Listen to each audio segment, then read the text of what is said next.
Hey, are you looking to upgrade your key life areas and evolve to a higher level of existence? To practically harness personal growth and spirituality in a crazy, busy, imperfect world? Then you've come to the right place. My name is Prash, and this is Urban Spirituality, the show which uniquely fuses ancient wisdom with contemporary self-growth and spiritual disciplines to deliver value-adding tools, traits, and insights to help you unleash your fullest potential. We always keep it real, featuring authentic, unfiltered dialogue with guests from diverse backgrounds to inspire, entertain, and enlighten all who listen. So get ready for your dose of urban spirituality. Be present and let's dive in. Wherever you are in the world, good morning, good afternoon, good evening. I'm reaching out to you on a cloudy spring, British spring morning. And I have something I want to share with all of you, a realization that I've had, and it involves an object that I found whilst on my meditation walk. Well, I want to talk about our hearts. So I was out on my morning meditation walk, and towards the end of the walk, I finished my meditations and I came across an object on the ground that caught my eye. And this, my friends, is the object right there. Take a look at that. Doesn't that look like a heart? Doesn't this look like a heart? Looks like a heart, right? Look at that. But it's a asymmetrical heart. It's a imperfectly shaped heart. Can you see that? It's not symmetrical, but it kind of looks like a heart, right? And that got me thinking that everyone's hearts come in different shapes and sizes. We all have a heart, including the non-humans, the animals. We all have a heart, an anatomical heart, but certainly a metaphysical heart. We all have a heart center or a heart center, but the hearts come in different shapes and sizes. And the realizations that I had from this is so important in terms of the way we receive appreciation, love, the things that our heart needs, and the way that other people need it. The realization is that what we crave, the things that that fill our heart, are different for each of us. What may fill our heart doesn't necessarily fill somebody else's heart. And what fills somebody else's heart is different to somebody else's. We all fill our hearts. We all crave different things. Our heart is nourished in different ways. Second realization, the ways in which we express from our heart. The language of love is different for each of us. It's not the same. Just like this heart is an odd shape, hearts come in different shapes and sizes. So the way we express our love or appreciation or express ourselves in this world, the way we show up with our family, our friends, our work colleagues, it's different for each of us.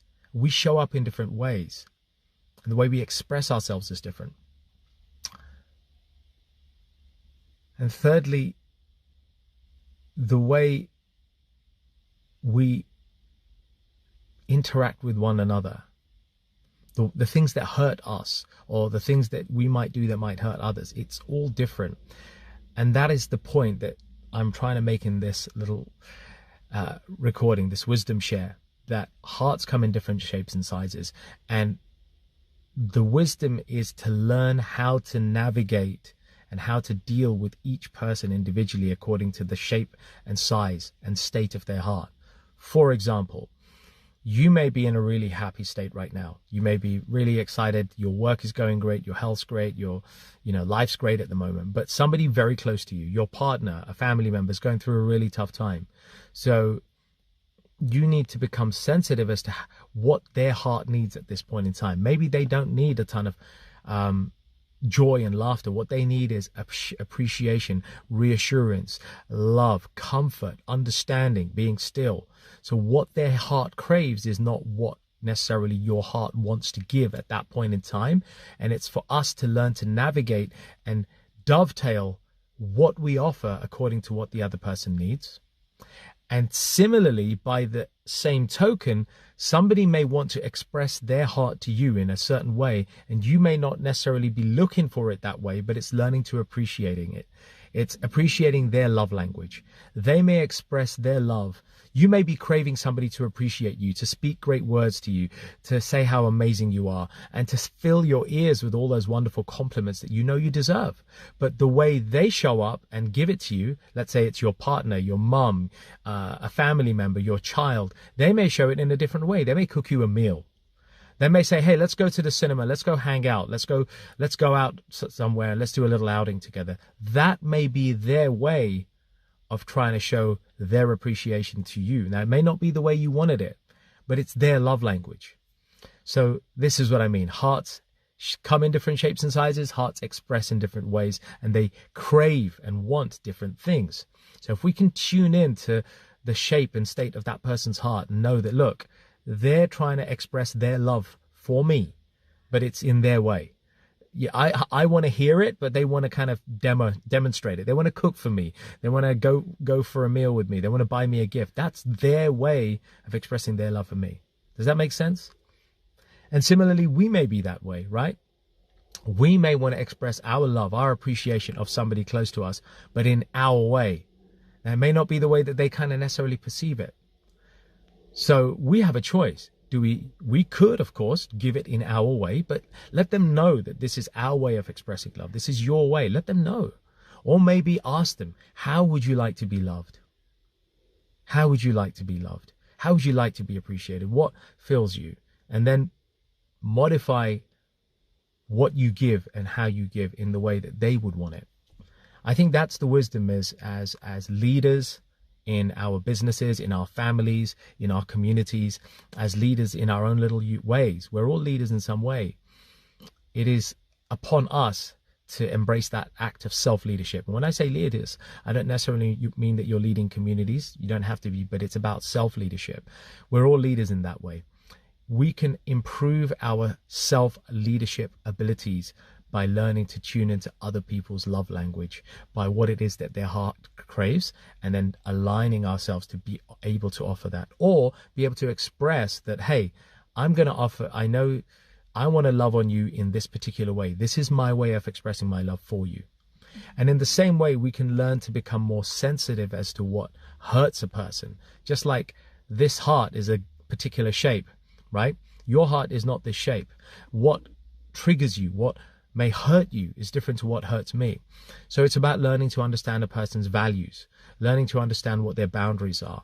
Even family and friends that we've taken for granted, maybe it's a conversation to be had. Hey, look, I know we've been together all these years, but I want to know what is it that you value the most? What are your top 3 values at this point in your life now? And share yours. Because in doing so, we learn what's important for them. Say, for example, a value to you that's important is loyalty, right? Loyalty is really big for you, and you really count on your friends or your family being really loyal to you. But let's say for them, it's confidentiality. Let's say their most important value is confidentiality, the name to be able to maintain confidence, to not break that confidence. That's important to them. So when we declare each other's values, when we discuss each other's values, we're able to give the other person more of what they want. And in doing so, the beautiful nature of human hearts is that when we give others what they crave, most people will naturally want to reciprocate and give back to you the way you want to be loved, the way you want to be appreciated. The values that you hold dear will be more important to them, especially amongst friends and family and even work colleagues. You can have these authentic, heart-centered conversations.